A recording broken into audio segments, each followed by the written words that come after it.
Hello the Bengal TV চ্যানেলের বন্ধুরা, আশা করি সবাই ভালো আছেন। চলে এলাম খুব গুরুত্বপূর্ণ একটা খবর নিয়ে এবং আলোচনা করতে। কেন গুরুত্বপূর্ণ? এই যে নতুন সরকার এসছে, বিজেপি গভর্নমেন্ট, তারা সরকার চালাচ্ছে, ভালো কাজ করার চেষ্টা করছে, কিছু ভুল ত্রুটি ধরা পড়ছে।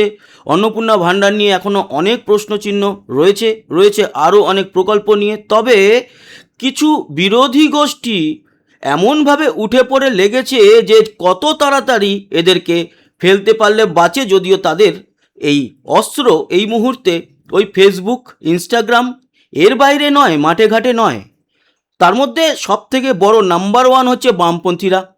তারা কিন্তু ফেক নিউজ ছড়ানোর ব্যাপারে একেবারে 1 নাম্বার পজিশনে আছে। কি বিষয়?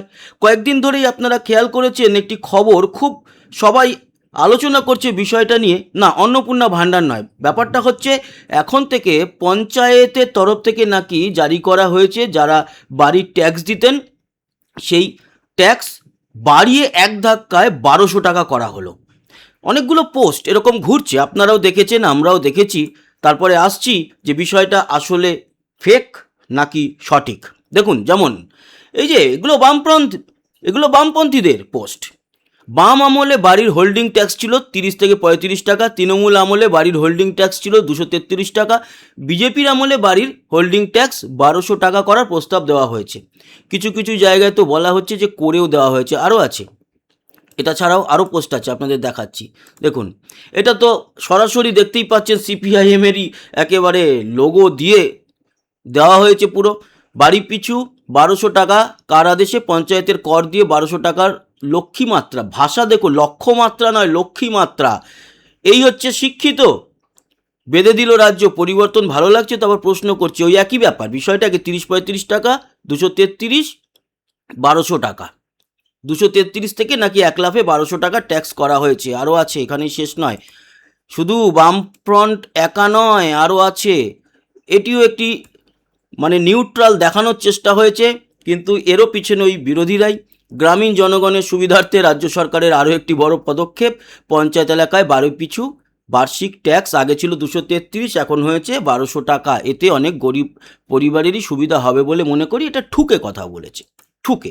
আপনারা বুঝতেই পারছেন, সরকারকেই ঠোকা হয়েছে। ইনি একজন কংগ্রেস নেত্রী। ইনিও কিন্তু পোস্ট করেছেন নিজের পেজে, ফেসবুক প্রোফাইলে পোস্ট করেছেন কংগ্রেস নেত্রী, এবং সেই একই বিষয় যে 233 ছিল সেখান থেকে বাড়ির ট্যাক্স 1200 টাকা করা হয়েছে। আপনারা এইসব দেখে খুব গালাগালি করলেন ফেসবুকে। তারপরে যেখানে যেখানে এই ধরনের পোস্ট দেখেছেন সেখানে সেখানে গিয়ে অনেক কথা লিখেছেন যে কি পরিবর্তন ভালো লাগছে। তো কেউ লিখেছে খাল কেটে কুমির নিয়ে এসেছি, এ সমস্ত কথা। কিন্তু একবারও জানতে চাইলেন না যে সত্যি কি আমাদের এই নতুন রাজ্য সরকার বা বিজেপি গভর্নমেন্ট এই নির্দেশ দিয়েছে কি না। আপনাদেরকে এই পোস্টের মাধ্যমে এসে বলেছে যে কাকে আপনার কান নিয়ে গেছে, আপনি কান আছে কি না চেক না করে দৌড়ালেন কাকের পিছনে। নিজের বুদ্ধি একটু খাটান। হ্যাঁ, যদি আপনি বামপন্থী হন, বিরোধী গোষ্ঠী হন, তাহলে বুদ্ধি খাটানোর কোনো দরকার নেই আপনার। আপনার এক কাক কাক করেছে, তাই আপনাদেরও কা কা কা করতে হবে। আপনাদের জানিয়ে দিই, এই যে বিষয়টি একটি সম্পূর্ণ ভুয়ো, একটি মিথ্যা খবর।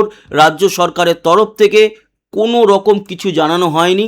খানিকক্ষণ আগেও কিন্তু রাজ্য সরকারের তরফ থেকে বলা হয়েছে যে পরিবার পিছু 1200 টাকা পঞ্চায়েত কর, ভুয়ো খবর উড়িয়ে তারা বিজ্ঞপ্তিও জারি করেছে। সাথে এটাও বলেছে যে পঞ্চায়েত ও গ্রামোন্নয়ন দপ্তরের তরফে সাফ জানানো হয়েছে সরকারের তরফে এমন কোনো সিদ্ধান্ত গ্রহণ করা হয়নি। Panchayat tax is a fake news. একটা এসওপি জারি করা হয়েছিল, সেটা নিয়ে মিথ্যা রটাচ্ছে বিরোধীরা। অতএব বন্ধুরা, একটা কথা আপনাদের বলে দিই, এখন কিন্তু এটা ওয়ার্নিং যে এই ফেক নিউজ ছড়ানো হচ্ছে। এবার যারা যারা এই ফেক নিউজ ফেসবুকে পোস্ট করছেন, না জেনে না বুঝে শেয়ার করে ফেলছেন, তলায় যারা কমেন্টস করছেন তারা তো মিথ্যার শিকার হয়ে করছেন, কেউ জেনে বুঝেই করছেন যে এটা মিথ্যা, তাও নিজেদেরকে বামপন্থী প্রমাণ করার জন্য, বিরোধী প্রমাণ করার জন্য করছেন। সে করুন, আপত্তি নেই। কিন্তু এটাও বলে রাখি, যারা পোস্ট করছে তাদের কপালে কিন্তু পরবর্তী সময় দুঃখ আছে। এই ব্যাপারেও এবার আরও করা হবে, যেরকম কেন্দ্রীয় সরকার সেরকম রাজ্য সরকারও, যে ফেক নিউজ ছড়ানো যাবে না। আপনি বলুন না, ভুল হলে বলুন, আমরাও তো বলি, অন্নপূর্ণা ভাণ্ডার নিয়ে তো রেগুলার বলে যাচ্ছি বিষয়টা। ভুল কিছু দেখলে অবশ্যই বলুন, কিন্তু মিথ্যা প্রচার করলে সেটা কিন্তু বাক স্বাধীনতা নয়। আপনি ভুল কিছু দেখলে সেটা যদি সরকারের বিরুদ্ধে বলেন, সেটা আপনার বাক স্বাধীনতা। কিন্তু আপনি যদি মিথ্যা বলেন কোনো প্রমাণ ছাড়া, সেটা কিন্তু বাক স্বাধীনতা নয়, সেটা কিন্তু অপরাধ।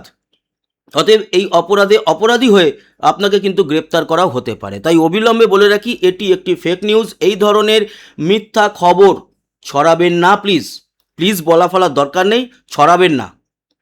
এরকম ছড়ালে আপনারা ভাবছেন যে সরকারের তো বিরোধিতা করছি, বেশ কিছু সাপোর্ট আমরা পাচ্ছি ফেসবুকে, যদি কেউ ইউটিউবে ভিডিও বানান সেখানে, আর পরে আপনার কোমরে দড়ি পড়তে বেশি সময় লাগবে না। যেই কমেন্টস আসছে, সেই কমেন্ট যারা করছেন তারাও আপনার পাশে এসে দাঁড়াবে না। এখানে তো হই হই করে দাদা কি করেছেন এসব অনেক বলার লোক পাবেন, কিন্তু এটুকু বলে রাখি, পাবেন না আপনারা ছাড়। তাই মিথ্যা এই ধরনের খবর বন্ধ করুন। আবারও একদিন ধরে আর একটা খবর চলছে, রেশন কার্ড বাতিল হবে। যাদের বাড়িতে বাইক আছে, যাদের দোতলা বাড়ি, এরকম কিছু দেখছিলাম আমি ফেক নিউজ, সেটাও ছড়ানো হয়েছে। রাজ্য সরকারের তরফ থেকে বলা হয়েছে যে না না, রেশনিং ব্যবস্থা যেমন চলছে সেরকমই চলবে। যদি কিছু পরিবর্তন হয় তখন বলা হবে সরকারের তরফ থেকে।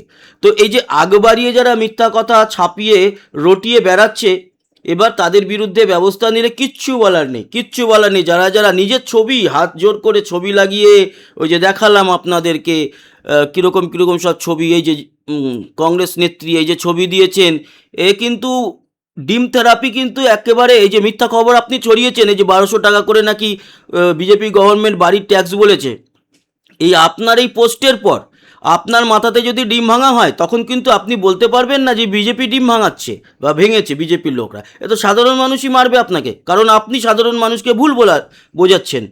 ভুল বলার পর মানুষ যখন জানবে যে না, এরকম কোনো ব্যাপারই হয়নি, আমাদের ট্যাক্স বাড়েনি, 233 টাকায় যা ছিল তাই আছে পুরনো ট্যাক্স অনুযায়ী, তো আপনার মাথায় যদি এবার কাঁচা ডিম পড়ে, পচা ডিম পড়ে, তাহলে কিন্তু আপনি বলতে পারবেন না যে বিজেপি মারিয়েছে। অতএব সাবধান হয়ে যান, এই ধরনের কাজগুলো করবে না। ম্যাক্সিমাম দেখলাম সিপিএমের প্রচুর মানুষ শেয়ার করেছে, পোস্ট করেছে। তো নিজের দায়িত্বে করছেন, করুন, কিন্তু পরে কিন্তু দায়িত্ব এড়াতে পারবেন না। আর যারা যারা পোস্ট করেছেন তাদের সবার স্ক্রিনশট রেখে দেওয়া হয়েছে। যারা এখনো পর্যন্ত ভাবছেন যে কিছু হলে উড়িয়ে দেব, স্ক্রিনশটটা থেকে যাবে টাইম অনুযায়ী, সব কিছু চিন্তা করবেন না, সবার কিন্তু লিঙ্ক ব্যবস্থা করা হয়ে যাবে। অতএব এই ধরনের মিথ্যা খবর ছড়ানোর আগে আবার ভাবুন, 5 বার ভাবুন, 10 বার ভাবুন, তারপরে সরে আসুন যে না, সত্যি কিছু দেখলে বলবো, মিথ্যা ছড়াবো না, সাধারণ মানুষকে বোকা বানাবো না।